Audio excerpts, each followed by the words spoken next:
Now, normally you'd see me cooking and preserving, but tonight I want to pull back the curtain and share the strategy that makes all of that possible. And I'll warn you now that this is not a quick hit 5 hacks and you're done kind of video. So we're not chasing the latest gadgets. This also isn't about spending your weekends batch cooking until you're burnt out, and definitely nothing about chasing coupons for 30 cents off. This is about one method that helps me to keep meat on the table even when prices spike every season, every year, and without a fancy setup. Now, if you've been here for a while, you know that I have a blog, but I also share that I am not a food blogger. Nope, I don't want to be her. That is too much pressure. And so I always share that I am what I am, which is a real life, boots on the ground cook in a townhouse kitchen. And no, I don't have an air fryer. I don't have a garage full of, well, I don't have a garage, but a garage full of freezers. So I've basically got like the basics and a pressure canner. Oh, don't laugh, because that is the appliance that has made the biggest dent in my grocery bill,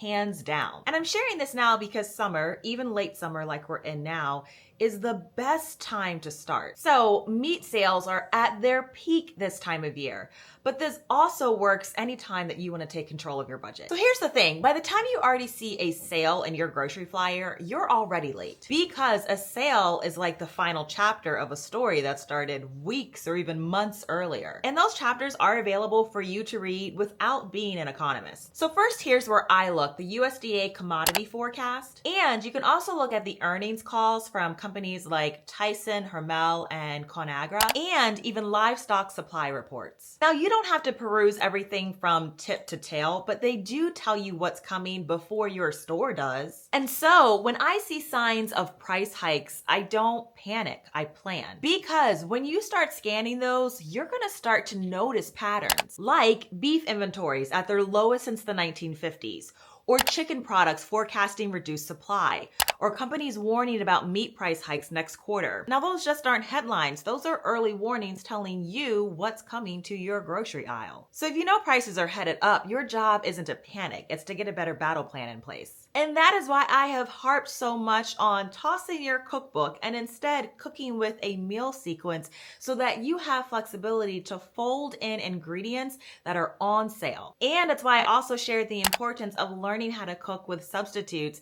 And I had posted a video a while back that I had to call a masterclass just because it was so long, showing you truly like one recipe. And then if you're out of what is considered to be like the traditional ingredient, I think I at least did like 4 to 6 different substitutes that you could use that would give you a very similar result. And of course, this is also where pressure canning comes in, because that's how I take those deals and stretch them out for months or even years without freezer burn, without wasting money, or needing a garage full of appliances. So I actually want to share some numbers with you, and this isn't to scare you, but it's so that you feel confident in taking action. I'll leave my cited sources in the description box, but beef prices are at record highs.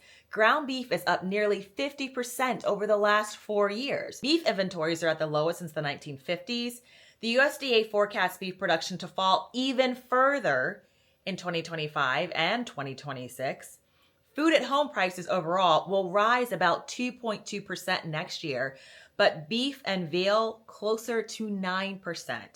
And then some companies expect meat costs to rise 25% in 2026. Now, the thing is that this isn't even noise, because these trends have started to become consistent over the past couple of years. I mean, you see it at the store. Okay, so now let's zoom out a bit and talk about all the shiny little things that line our counters. Appliances. And every single one of them make promises about how they're going to make our lives so much easier. But here's what I've learned. More tools doesn't always mean more or even better food. For most of history, most people cooked with just a handful of tools. Fire, a pan, a pot, and maybe a knife. Yeah. That was it. But somehow they fed whole families and even communities. Now let's fast forward to the 20th century. Electricity and industrialization brought an explosion of appliances. Toasters, refrigerators, mixers, microwaves. And life-changing?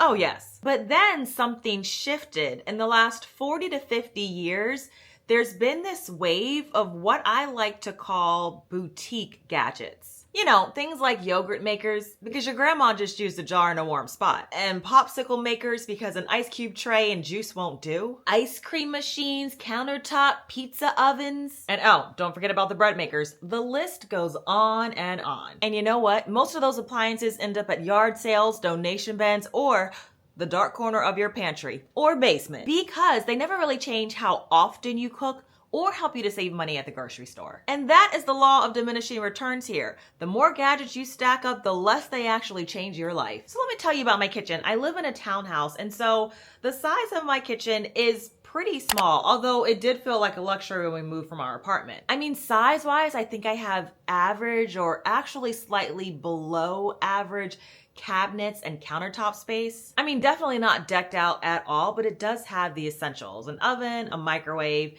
and actually our dishwasher, we just got that 4 years ago, because before that it was essentially just a glorified dish rack. But here's the thing. So my kitchen, who's just minding her business, not trying to win any popularity contest, I figured out something about her maybe about 6 years ago. It's not about the size of your kitchen. Now, I'm not talking about if you have a New York City studio apartment.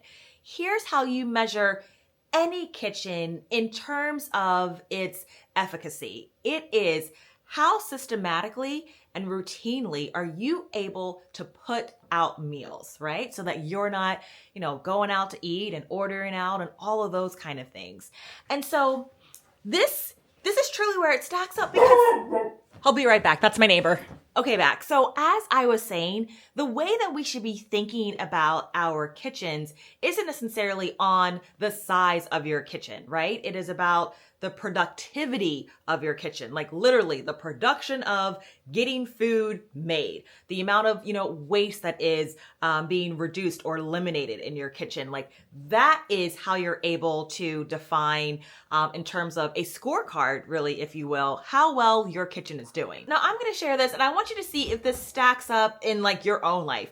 So I have other friends and then colleagues from work that have gorgeous kitchens, right? Like they're large. They have double ovens. It's every single appliance. There's so much space there, right? Like there are multiple workstations in these kitchens. And yet they're ordering takeout several nights a week. And it's not even because they love it. It's just easier, more convenient, and their own kitchens aren't operating in a way that makes cooking something that they can get to and get done. And so yes, consistently, my little townhouse kitchen is cranking out meals more consistently than kitchens 2-3 times her size. And let me make this clear, it's not because I'm special, it's because I figured out, and I was also kind of like in that trap, I don't know, maybe like 15 years ago, of like, oh, do I need this? Do I need that? And all those kind of things. But it is more about the actual systems in your kitchen and the flow versus, and we're going to get back to like the pressure canner, and about having like things that are ready to go that you use and leverage and that your family eats, versus trying to get every single appliance. And this is really on my heart, because what you see me sharing here, the meals that I make, is from someone whose primary income is not YouTube. I still work full time, at least 50 hours a week. And so I wouldn't be able to do that if it weren't for how I have really changed my thinking around food these past couple of years. Building a resilient kitchen is more about habits and having foundational tools, because there's not one item, even in my kitchen, well, my canners and then my cast iron, but everything else, y'all, I've probably like thrifted. I've thrifted a lot of my kitchen, right? And so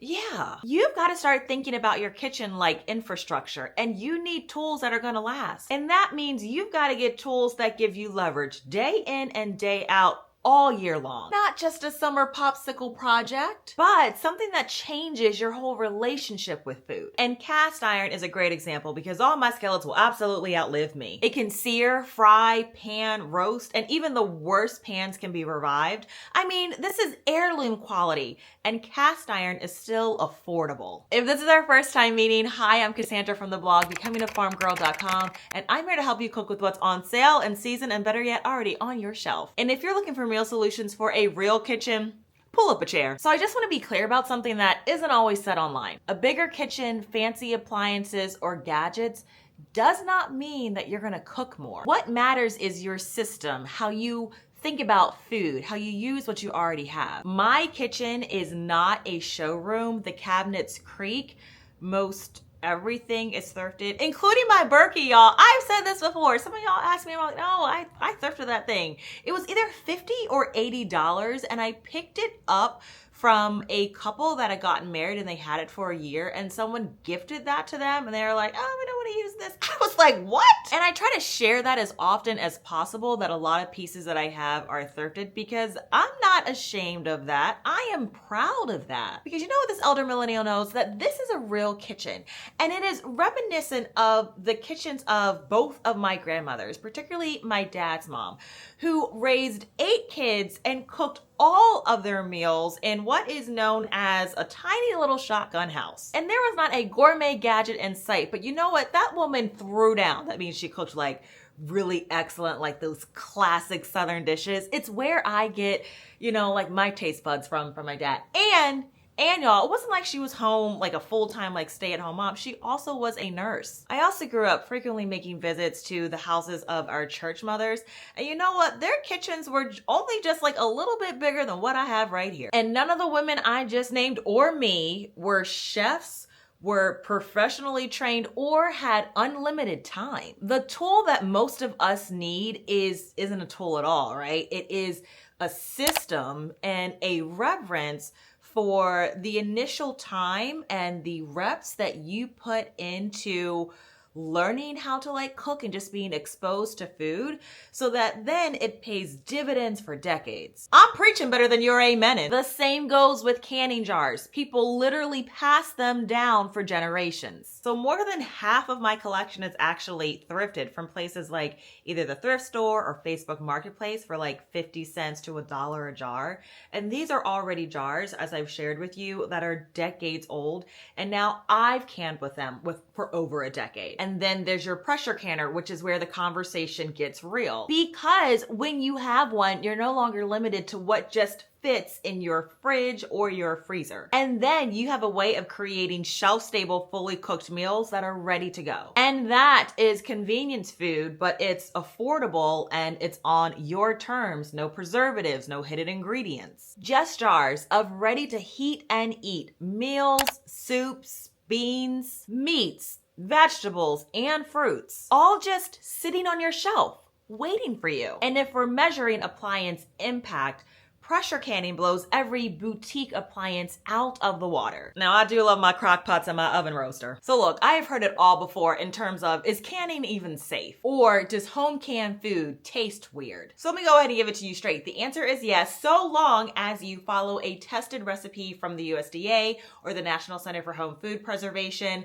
use the correct pressure and timing, and also use clean jars and new lids. And the taste, oh ma'am, it is anything but boring. It's boutique. But here's actually the thing. There is now, like as a collective, not necessarily you, but like we have built so much trust around store-bought food and restaurant food, even though recalls and contaminations can happen there all the time. And to highlight that point, let's go ahead and do a food recall reality check. And to prove that point, I'm gonna go ahead and I'll drop the links, but I wanna share these highlights. So let's talk context. In 2024, there were nearly 300 food recalls in the US across the FDA and the USDA alone. Those resulted in nearly 1,400 illnesses, 487 hospitalizations, and 19 deaths, a number that doubled compared to just 2023. So the risk isn't zero when you're not in your own kitchen. In fact, the risk is very real. And let's not forget that this past summer alone, y'all, we have seen recalls because of glass shards in instant coffee, listeria in cheeses, even potentially radioactive shrimp. Now, just recently, cesium-137 was found in imported shrimp stocked in Walmart in 13 states. Fortunately, it was caught before full distribution, but still, that is a wild call. Now, one thing to say is that honestly, a lot of us will never even see these stories because recall information is still pretty slow and sometimes unclear. And this fact is wild because fewer than 15% of Americans actively check government recall sites and only 3% get alert notifications. And I'll be transparent, that would be me unless I caught something on the news. And so I share a little bit of that just to say this point. Just because you see a label doesn't mean it's safe. And just because there's not a label doesn't mean it isn't. So when you're canning with a tested recipe at the right PSI, that is safety that's within your control. You're not going to be relying on labeling, shipping protocols, or someone else's food checks, because you become the one seeing, touching, doing, and that's powerful. Now let's talk taste, because you simply cannot buy the flavor combinations that I make. My jalapeno peach jam, my smoky tomato sauce, let alone preservative-free and 100% real ingredient versions. I now get to have boutique food that's made from my own heart rather than solely for the purposes of mass production. Because even when you're trying to be health conscious, you just can't completely outsource that to even like the expensive health food stores like Whole Foods or Wegmans or Sprouts. Because sadly, even like the organic brands from those like stores are starting to sneak in dubious ingredients. So yes, canning is absolutely safe and delicious, and it gives you more taste and control and peace of mind. Okay, so now let's talk money, because that's where most families feel it the hardest. Groceries are expensive, but eating out is absolutely worse. Now yes, I love my crock pots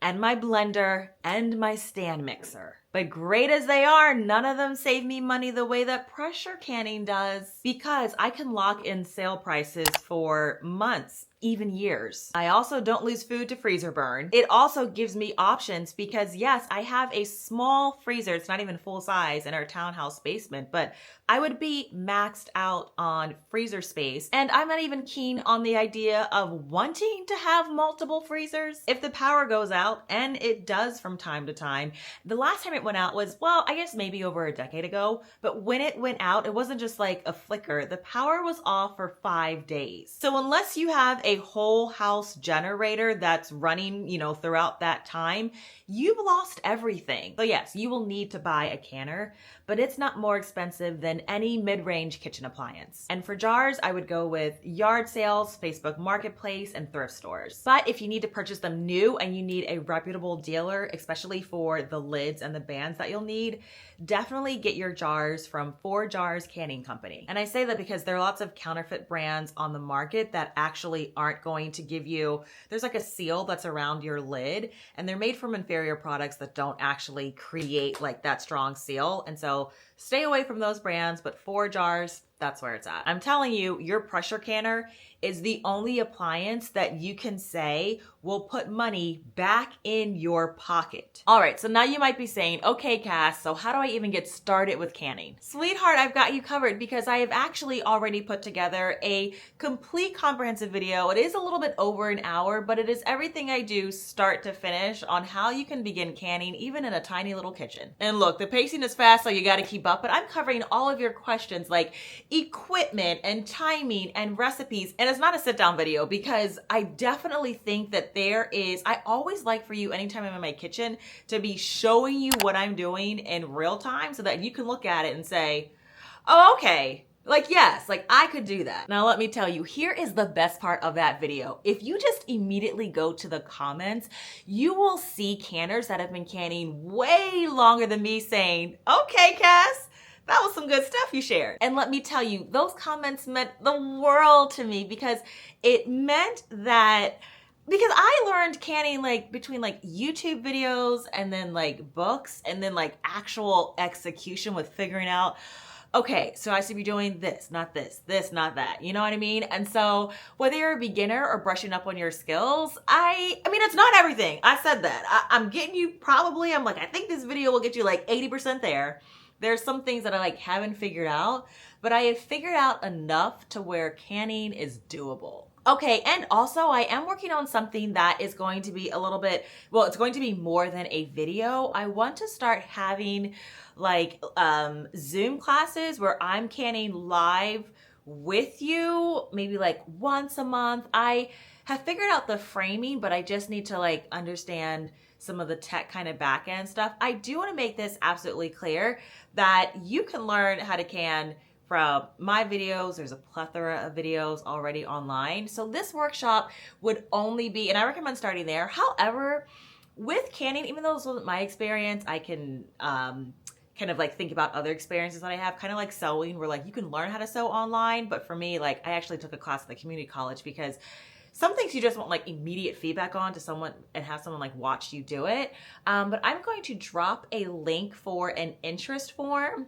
And when I get my life a little bit more together, that will be forthcoming. And this is going to be where like we just can like 1 or 2 items together, a pressure can recipe and like a water bath recipe in real time, where I can give you like immediate feedback. I'm looking into your kitchen and you're looking into mine. So now let me tell you a little bit about how I actually do this in real life. So during the summer, I am a huntress. And I am a true friend because at the beginning of the summer, I told y'all to get ready. So yes, the summer is when I am on the hunt for reduced for quick sale meats. It can be pork, beef, chicken, whatever is marked down. Now, during the fall and winter is where I'll slot in some of the like local or organic meat from the farmer's market, because I've already got the bulk of my meat from the seasonal or from like the summer sales. But also, anytime there's a sale, I'll pounce on it. So then as I like pop into the stores, if there's not enough, I will just put it in my downstairs freezer. And then when there's enough for me to like run a load through my pressure canner,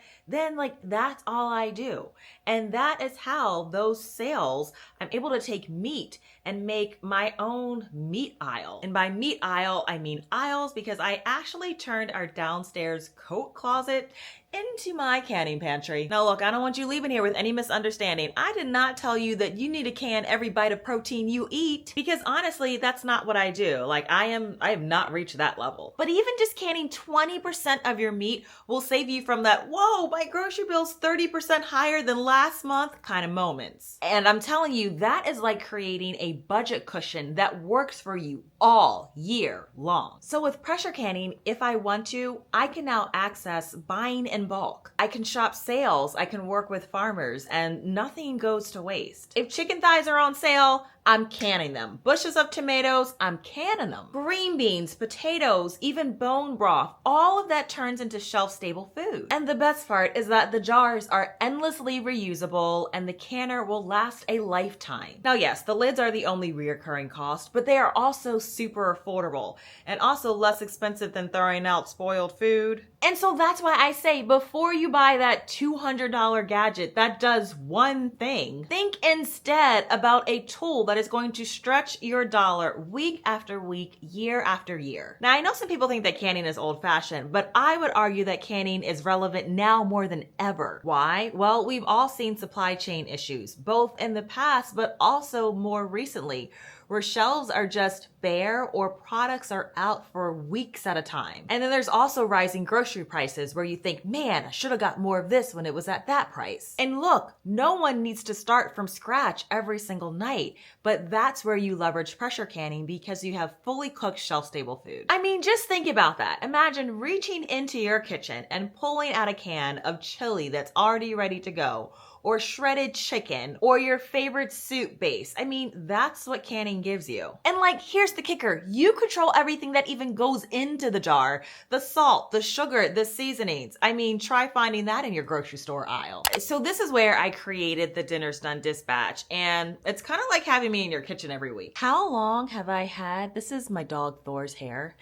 If you watch me for any length of time, you always see his hair in my hair. Okay, sorry, back on track. So as I was saying, I show you how to cook from scratch, but not start from scratch every night of the week. And I'm also making sure that this system works for your family's needs and their dietary preferences. But let me be clear, the dispatch isn't rigid. It's not a cookbook. It's not recipes. It truly is a system. It's more like a domino effect that starts you off with a base recipe so that you can keep rolling that into something that saves you time, energy, and money. It's how I cook for my own family, and you're following me in real time. And here's the fun part. Each month we gather live at the dinner table. And this is where you can ask questions, share wins, and just learn from each other. It's about building confidence and community around the dinner table again. So if you've ever wished that you could simplify meal planning, start cooking from scratch, and stop wasting food, the Dinner's Done dispatch is for you. I'll leave that link below. Now look, I get it. At the end of the day, there are a lot of voices on food and cooking and how to run a kitchen. Some of them lean into fear, scaring you into stockpiling, but then others just brush it off and they're like, oh, just subscribe to this meal kit. But then others are product-driven voices saying, oh, it's just about having like all of these like gadgets and tools, and then like suddenly these meals are going to appear on your table. So what I hope you find here is just a bit of clarity amongst the noise. And not just because it's me, but because it is practical, it's tested, and more importantly, I am just like amalgamating generational kitchen wisdom that's already out there. But again, there's this cacophony of all these trends or like hacks without substance. And I don't want us to forget that there is enduring wisdom out there that is anything far from old or outdated. And after you cut through my fast talking and ramblings, that is all I'm trying to share. So if you're looking for a way to save your time, money, and sanity while you cook in the kitchen, click on the video on your screen. I'll see you in my kitchen or garden soon. Take care, friends.